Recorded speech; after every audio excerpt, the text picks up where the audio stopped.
What if people feared you on sight? Judged you just for looking older, tougher than the rest? What if everyone saw you as a monster? One who deserved nothing but their hate? So, would their hatred finally turn him into the monster they believe he is?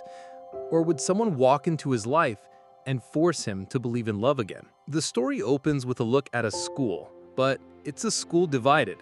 On one side, the prestigious girls' academy. On the other, the boys' high school. This is where we meet our main character, Rintarou.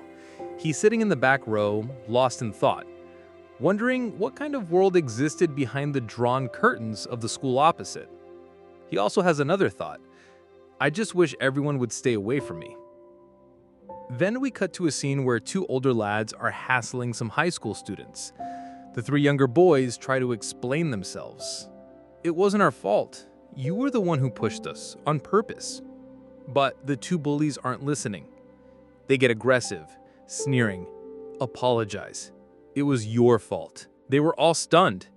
They were clearly younger, but they didn't want to apologize either. Then the older lads say, "Anyway, you're from Chidori High, right? There's a lad from your school.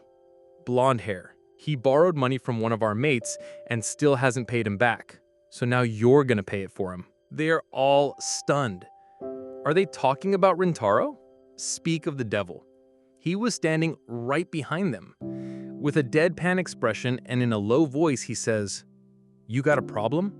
I heard you say my name." The two bullies bolt with their tails between their legs, as if they just stared death in the face. But the poor guy hadn't even done anything. He was genuinely just asking if they needed something from him. After they've gone, his friends say, "You were incredible. Whenever we use your name, people back off 100 feet. But Rintarou says, "Stop using my name like that. You shouldn't go around causing trouble for people." This annoys his friend. Usami snaps back. "What do you mean we're causing trouble? You're the one causing us trouble. Because they don't have the guts to fight you, they take all their anger out on us. And now you want us to stop even using your name?" But then he calms down. "All right, fine, forget it." Rintarou then tells him what happened the night before. "I'm not sure, but I think I saw a guy who just cheated on his girlfriend. Maybe he really did cheat, or maybe the girl just got the wrong end of the stick. Either way, I felt bad for him when she slapped him and walked off. Right or wrong, I don't know. I just went over to see if he was okay. At first, he was just upset, but when he saw me, he went pale, like he thought I was going to kill him. He just ran for it without a second glance." Usami says, "Don't take it personally. Anyone would have been scared in his position. Think about it. A dark, lonely night, and a guy who looks like you suddenly appears. I shouldn't say it, but we're your friends, so we know you're not a bad person deep down. But if I didn't know you, I'd be scared of you too." And he doesn't even argue. "Yeah, it's all my fault. I shouldn't have approached him." As they're leaving, they pass a group of girls from Kike Academy. They were laughing amongst themselves, but the moment they see the boys, their smiles vanish. And this wasn't just because of Rintarou. They were giving all the boys the same look. They start to walk past with their heads down. Then one of the girls drops her handkerchief. Usami picks it up and offers it to her. "You dropped it." The girl turns and says coolly, "Now that you've touched it, I don't want it back. You can just throw it away." And with that, the girls walk off. Usami tries to laugh it off. He says, "Guess they were just shy, overwhelmed by my good looks." But Rintarou is still thinking about it, that they still despise us. And why wouldn't they? They're the princesses of Kike Academy, and we're the delinquents of Chidori High. They have every reason to hate us. Rintarou's flaw was this: he always assumed everything was his fault. He'd take all the blame onto himself, and he knew that anyway, even if he wasn't at this school, those girls would never talk to him. Then we get some history on the two schools. Only girls from wealthy families attend Kike Private Academy, and they absolutely detest the boys from Chidori High. They look at them as if they were lower than their servants' servants, and you could see their point. Their servants probably wouldn't be caught dead in a school like this. Rintarou doesn't even think they're wrong for feeling that way, because this is a state school, and it's full of wasters with no interest in their studies. Rintarou thinks to himself, Our schools are right opposite each other, but I've never once seen what their classrooms look like because they never open their curtains. It's as if we don't even deserve to look inside. The same thought begins to loop in his mind again about the world behind those curtains. Whatever, he thinks.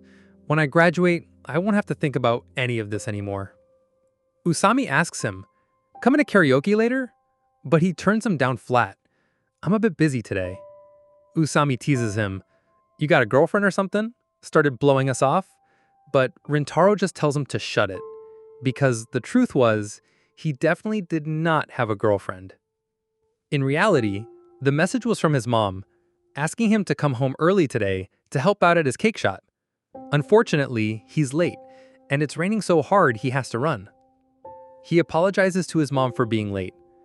But there's one thing he still doesn't get. He says, "Why are you putting me on the counter right now? You know I'll probably just scare the customers away." His mom replies, "Don't worry. There's only one customer in the shop right now. Besides, it's pouring down outside, so no one else will be coming. If I could, I'd run the shop myself, but I have a huge order to prepare for tomorrow. So, sorry, but I really need your help." Poor guy. How could he say no to his mom? So he agrees. He's never told anyone at school that his family owns a cake shop, and he doesn't particularly like working here. He just hopes no one else comes in. But then, he spots a customer's umbrella by the door. He remembers his mom said there was still someone in the shop. So he peeks around to see who it is and if they need anything. And there, he sees a girl. She looked incredibly cute and innocent. She was eating a piece of cake with a look of pure bliss, as if she was in love with it. The moment she senses someone watching her, her face goes bright red. She gets so flustered that the cake gets stuck in her throat. Rintarou quickly rushes over with a glass of water. The girl apologizes to him. "I'm so sorry, that was my fault." He thinks to himself, how is this possible? This girl is so small and delicate, but she eats so much. I don't think I could eat that much. He assumes she must be in middle school. She looks far too young to be in high school. The girl grabs her bag, hides her face, and dashes out of the shop. Rintarou thinks, great, I scared her off. He tells his mom what happened. His mom says, that must have been Wakuri. Wakuri? He asks. You know her? How do you know her name? She's not just any customer. She comes in here several times a month. His shoulders slump. So she was a regular customer. His mom teases him. What's wrong? Suddenly thinking of making a move on my customers? He says, it's not like that. She just ran off the second I saw her. I feel bad that I've lost you a customer, and a regular one at that. And as usual, he starts blaming himself. I shouldn't have come to the shop. I mess everything up. But his mom isn't having it. She loves her son dearly. Stop blaming yourself for everything, she says. I know Wakuri. She's not the kind of girl who judges people just based on their looks.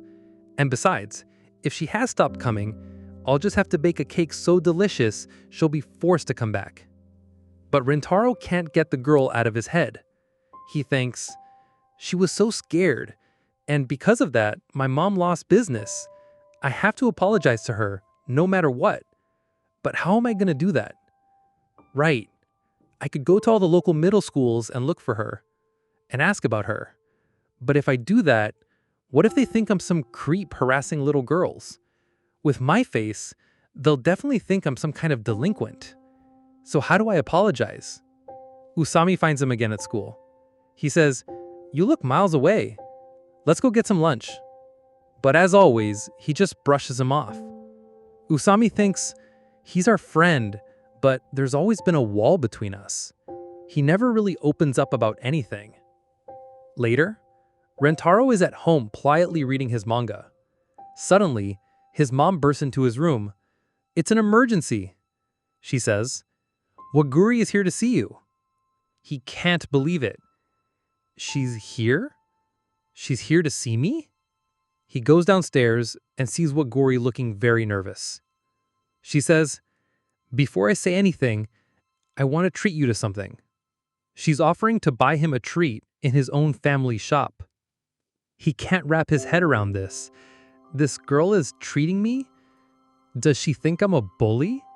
That if she doesn't treat me, I'll start bothering her? But before his imagination could go wild, she apologizes to him. I wanted to give you this cake as an apology. He says, no, I can't take this. But then he notices her own mouth is watering. It seems she bought him the cake as a gift, but she's the one who really wants to eat it. He says, you should have the cake. It's my family shop. I can eat cake anytime. So you have it. She looks embarrassed, but cake was Wakuri's weakness. She begins to eat it with obvious delight. You were thinking it yesterday, weren't you? How can a girl like me eat so much? She explains that she was alone in the shop yesterday. She was getting bored just sitting there, so she decided to just keep ordering more cake. That was the only reason she was eating so much. But she stops mid-sentence and says, I didn't even tell you my name. My name is Kaoruko Wakuri. He tells her his name in return. My name is Rintarou Tsumugi. She repeats his name softly. Oh, that's your name. Rintarou. Rintarou doesn't understand why this girl is so interested in me. Why would anyone want to know about me? And Wakuri whispers, finally, I found out your name. Rintarou asks, what do you mean, finally? Hearing this, she starts blushing. Wakuri was meant to think that, not say it out loud. She quickly explains, oh, it's nothing like that. I just meant that I've seen you here before. You work here quite often, right? That's why I said, I finally learned your name. But she was clearly hiding something. Rintarou doesn't pick up on it. He just assumes she's telling the truth. But one thing was still bothering him. I've never seen you here before today. So, how have you seen me? And before he could finish that thought, another question pops into his head. Wait a minute. If you've seen me here before, why did you run away last night? I thought you ran because you were scared of me. She tries to explain, who told you that? I didn't run away because I was scared at all. Her face was completely red now. I get really shy when any boy watches me eat. Well, not anyone.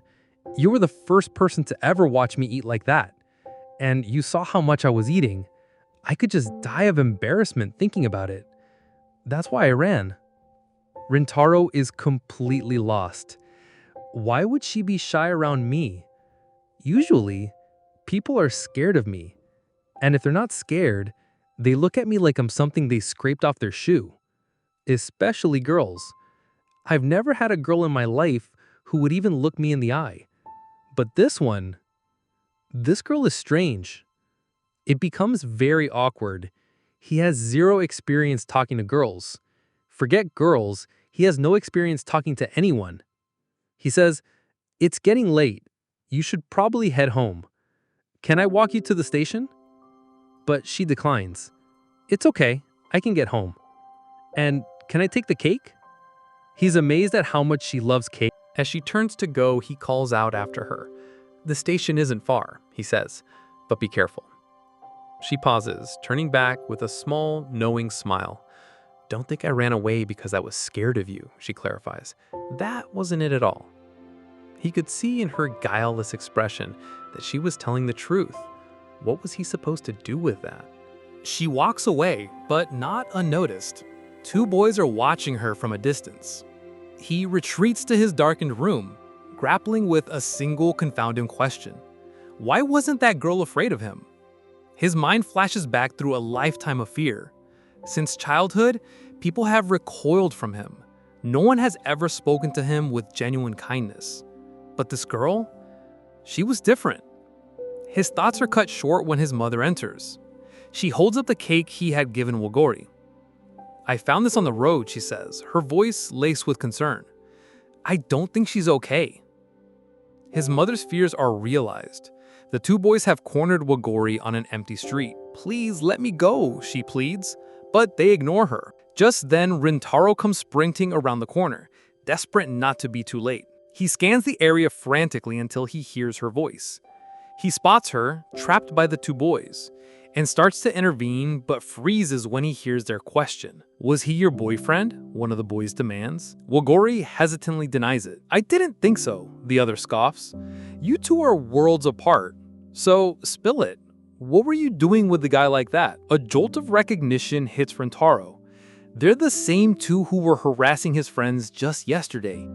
He stays hidden in the shadows, listening as their taunts continue. "Do you have any idea what kind of person he is?" one sneers. "Have you even seen his face? And even if he weren't ugly, do you know where he goes to school? That place is a breeding ground for delinquents." Every word lands like a blow. As always, Rintarou turns the blame inward. He thinks, they're right. I do go to a school like that. I have no right to be upset when people hate me for it. It's a familiar, crushing weight. His entire life, he's been the villain in everyone else's story, and he has learned to believe it. After all, who had ever stood up for him? But just as he's about to retreat into his self-loathing, he hears something he has never heard from anyone but his own mother. Wakuri's voice cuts through the tension. "Do you even know him?" She challenges them. "Do you? Have you ever actually spent time with him? Sat down and shared a pastry? If not, what gives you the right to call him a bad person? I have, and I suggest you do the same before passing judgment. You might discover he's a better person than you think." Her voice hardens. "And if you're not interested, fine, but stop spreading rumors. You can't destroy someone's reputation based on nothing. Besides, if we're talking about bad people, what does that make you? Ganging up on a long girl this late at night? From where I'm standing, you're the worst people I've met all day." The bully's patience snaps. "You're pretty, but you talk too much." He swings a heavy fist at her, but in a flash, Rintarou moves, intercepting the blow with his own body. He stumbles forward from the impact, blood suddenly trickling from his temple. The punch had landed squarely on his back, but in his haste, he'd slammed his head against a nearby wall. He glares at them, his eyes filled with a murderous calm. "Are you finished?" Just like before, they turn and flee, convinced this time he might have actually killed them. Wakuri panics. "Your head, you're bleeding." She rushes to his side, her apologies tumbling out. "I'm so sorry, this is all my fault." "It's nothing," he grunts. "Their punch didn't do this. I ran into the wall." But she won't hear it. "It's still because of me," she insists, her voice thick with guilt. Rintarou manages a weak, wry smile. "If I knew you'd blame yourself this much, I would have just taken the punch instead of headbutting the wall." Wakuri looks confused. "But why didn't you just block it?" His smile fades. "This was my punishment," he says quietly. "They were only after you because you were seen with me." A familiar, painful dynamic settles between them. She is convinced it is her fault. He, as always, absorbs all the blame. Gently, she dabs the blood from his wound with a handkerchief. "I don't understand why anyone is afraid of you," she says softly, looking him in the eye. "All I see is a kind person. Anyone would be lucky to be your friend." The words strike him with a force greater than any punch. No one had ever spoken to him that way. He was an expert in sniffing out lies, a necessary survival skill.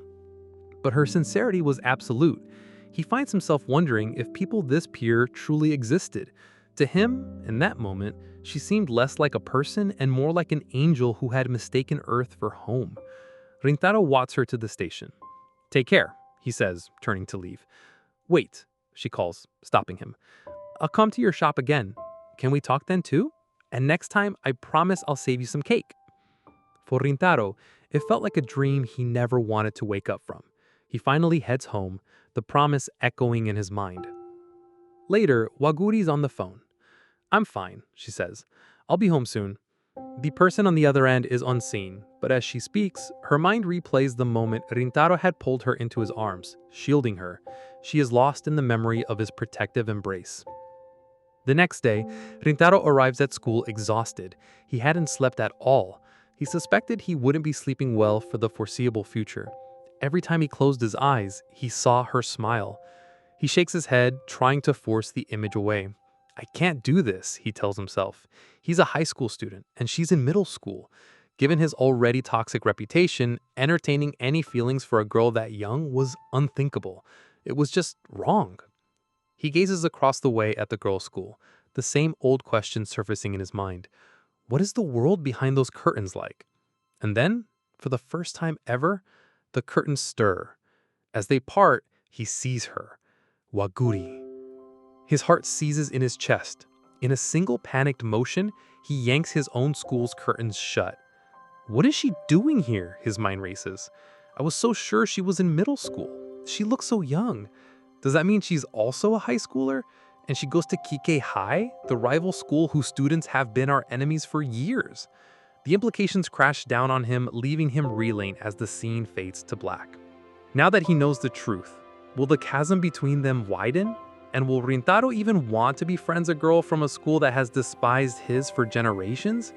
The answers await.